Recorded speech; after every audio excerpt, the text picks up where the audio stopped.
From Fox News, it's The Campaign with Bret Baier. The July 4th weekend brought with more coronavirus spikes across the country. States like Texas, California, Arizona, and Florida experiencing record rise in cases and also an influx in hospitalizations due to the virus. And that's reignited concerns about hospital capacity in some of those states. On Saturday, President Trump addressed the concerns about COVID-19 at his Salute to America Independence Day event, where he highlighted the country's progress in terms of testing, amassing ventilators, and he even mentioned that he believes the United States will have a vaccine or therapeutic by the end of this year. Following this outdoor event, President Trump is set to hold an outdoor campaign rally in New Hampshire next week. Meanwhile, last week, former Vice President Joe Biden held a news conference in public for the first time in many months. As it appears in private, his campaign is narrowing down his running mate choices. Our socially distant panel is anxiously awaiting to discuss, but first, Fox News correspondent Peter Ducey gives us an update from the campaign trail.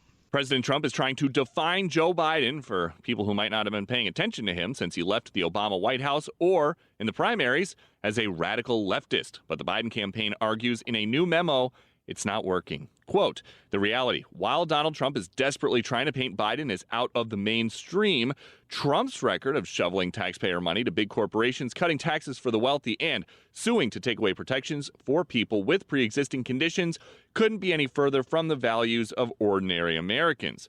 Biden has said he considers himself to be a transition candidate, bridging the era between President Trump and whoever comes next, and that has President Trump paying more attention lately to the advisors around Biden. Here he is with Sean Hannity last month. Look, I don't think Biden's a radical left, but it doesn't matter because they're going to just do whatever they want to do. They'll take him over. He can't perform. He's not going to be able to perform. He's shot. He's shot. Whether you like it or not, he's shot. The radical left is going to take him over. The Biden campaign has been keeping a list of nicknames President Trump has used for the 77-year-old over the last few months, like Corrupt Joe, Sleepy Joe, and Beijing Biden. These are not things the campaign would usually offer up on their own in a memo trying to help their guy win, but the Biden people do not believe attacks about quid pro quo or stamina hurt them. In Washington, Peter Ducey, Fox News. Peter, thanks. The latest Fox News polls show promising numbers for former Vice President Biden in key states like Texas, Georgia, North Carolina, and Florida. President Trump now faces the unique challenge of cutting into Biden's new lead in the polls amid concerns about new spikes, as we mentioned, in the coronavirus cases in the United States. We'll start there with our panel. Senior Washington correspondent for Politico, Anna Palmer, co-founder and president of Real Clear Politics, Tom Bevan, and Fox News politics editor Chris Stirewalt. Okay, Chris, weekend of speeches, some serious Twitter activity. Where are we in this race as of today? Well, I think unchanged. Sorry to not be newsier, but, when you look at Thanks so much. Have a good day. That wraps up this podcast. You can go over and skip on to whatever podcast you want. The Gallup numbers that are out today, which look at the approval for the president over the course of June, basically June 8th to the end of the month, say the same thing, which is that a president who had been able to count on being above 40% essentially as a ceiling finds himself 2 cycles in a row now in the 30s, and that's driven by those poor numbers. Even as Republicans rally to the president in his time of distress, those numbers continue to stay low because independents are leaving in large numbers. He's at like 33% approval with independents, and it's just, you just can't win from there. You just can't get where you need to be from there. Tom, it seems to me that the economy is making strides and that the jobs numbers are outperforming where expectations were for really a couple weeks, almost a month in a row.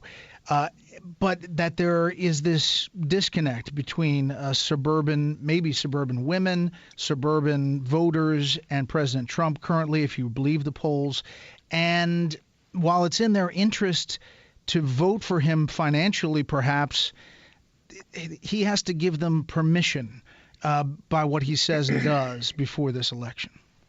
Yeah, I mean, his approval rating on the economy is still up near 50% in our Real Clear Politics average. His approval rating on the coronavirus is down at 40%, as Chris mentioned. I think he's at 40, almost 42 in our RCP average on his job approval overall. So, there's a 10-point swing between the two major issues that dot the political landscape. I think this weekend with his speech at Mount Rushmore, he definitely seemed to, sort of full on embrace the sort of culture war, this American values, piece of the campaign. And he's going to try and make that, I think, a real prominent piece of his reelection bid, which is to say, look, I'm a defender of our American values. And if you elect this other guy, who knows what's going to happen? All the statues are going to come down, et cetera, et cetera. We'll see how that plays. It's certainly something that I think a lot of Republicans, not just his base, but Republicans in general, wanted to see him draw a line in the sand on and, give that kind of speech. But whether that, and then, by the way, he went and stepped on it with a tweet on Monday morning, which he is typically want to do. But we'll see how that, if that changes any of the dynamics at play. As Chris mentions, it's been for the past, 4 to 6 weeks or so, we've been in sort of the same place, and we'll see whether Trump's pivot really changes the dynamics at all. Yeah. And do you think that some of these moves that he's making, the president that is, are really stir the base moves? Does he fear that the base is not stirred up? Yeah, I mean, I think for him, it's all about a base play right now. I don't think he's doing anything to, I think, as Tom was saying, I mean, looking at suburban white women voters who really helped the surge of Democrats win in the midterm election. He's not doing anything to try to attract them. We had our political election forecast out this morning today for the first time, putting Joe Biden as the favorite to win, sometimes a little bit more conservative in kind of its predictions than some of the other polling. I just think, it's hard to see where the president kind of his strategy is going forward, because you're going to need some of these independents and some of these conservatives that have been turned off by him to go back to the polls and vote for him again. I think the question has always been, he kind of ran his first election on the basic premise that he was uniquely qualified to come to this White House, was different than anything else that had been in Washington, and he could get the job done. The question is going to be, do voters think he did that, or do they think that he's trying to do that and the swamp of Washington is still kind of dragging him down? And I just don't see where the strategy is in terms of trying to really put those numbers together that he's going to need in some of these swing states. I guess the genesis of my first question was that if the economy really does surge, Chris, and when I say surge, it's coming back from what was lost in the original lockdown. But if it's really kind of churning up, and we do see some kind of a V spike on the back end before the election, there's still this disconnect between independents, at least, and this president. And is that the play, that the economy is the play, and that's where he's winning?